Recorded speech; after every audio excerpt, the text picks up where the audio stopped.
hard to believe, but it's been nearly 13 years since the Boeing 787 Dreamliner made its commercial debut with All Nippon Airways (ANA) back in October 2011.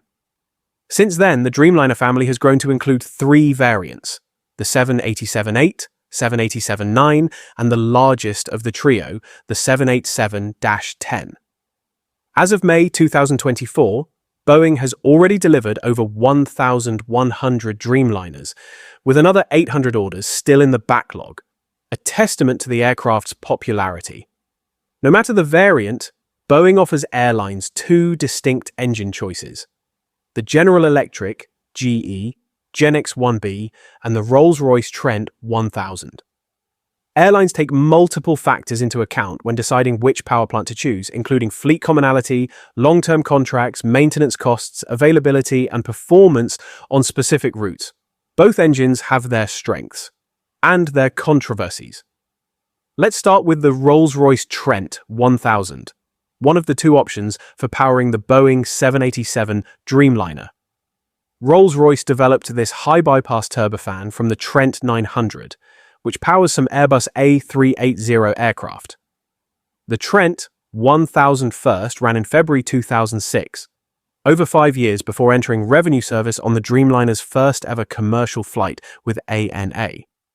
Rolls-Royce has developed multiple Trent 1000 variants, ranging from the lower-powered Trent 1000E with 62,264 pounds of takeoff thrust to the more powerful Trent 1000R, which produces up to 81,028 pounds.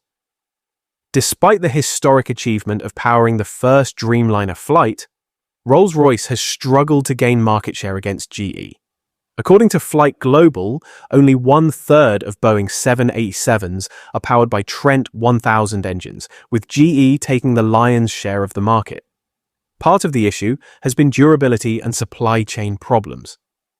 The COVID-19 pandemic actually provided some breathing room, as airlines flying fewer hours were able to perform crucial engine swaps without disrupting operations. Still, Rolls-Royce engines have caused serious disruptions. For example, an Air Tanzania Boeing 787 was grounded in Malaysia for over 6 months due to Trent 1000 maintenance issues, and a lack of spare engines kept the aircraft out of service since November 2023. At the time of writing, the aircraft, registered 5HTCJ, is expected to return to service by June 2024. A 6-month grounding due to supply chain constraints is a massive inconvenience for any airline, underscoring the challenges Rolls-Royce has faced with its 787 engines. But now, let's talk about the General Electric GEnx-1B, which has a dominant share of the 787 engine market. Based in the United States, GE powers approximately 2/3 of all Boeing 787 Dreamliners flying today. Since its entry into service, the GEnx has logged over 50 million flight hours, making it GE's best-selling high-thrust engine ever. The GEnx-1B was developed based on the highly successful GE90 engine, which powers the Boeing 777. In fact, its technology was further refined into the GE9X, which is now the exclusive power plant for the Boeing 777X. Looking at the GEnx-1B variants, the least powerful, GEnx-1B54P2, produces 57,400 pounds of takeoff thrust, while the highest thrust variant, GEnx-1B78P2, generates up to 80,400 pounds.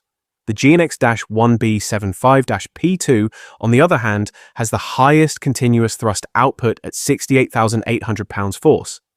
Airlines choosing GE engines for their Dreamliners typically do so for their fuel efficiency, reliability, and maintenance costs.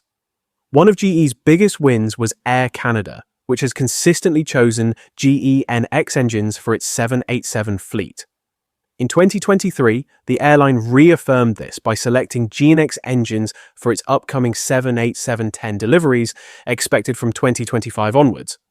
But why do some airlines switch from one engine manufacturer to another? Rolls-Royce's Chief Customer Officer, Ewan MacDonald, explained the engine selection process. The airline will do a full evaluation of how good the engines are, a technical evaluation, and an economic evaluation. They will ask both companies for a proposal and go through a tender process. In the end, they decide which engine they will take and inform the aircraft manufacturer. Just because an airline starts with one engine type doesn't mean it won't change later. A great example is ANA. Initially, ANA's entire 787 fleet was powered by Rolls-Royce Trent 1000 engines. But in 2020, the airline ordered additional 787-9s and 787-10s with GEnx engines, signaling a shift in strategy. The move likely reflected concerns over Trent 1000 durability issues and the risks of having an entire fleet reliant on one engine type.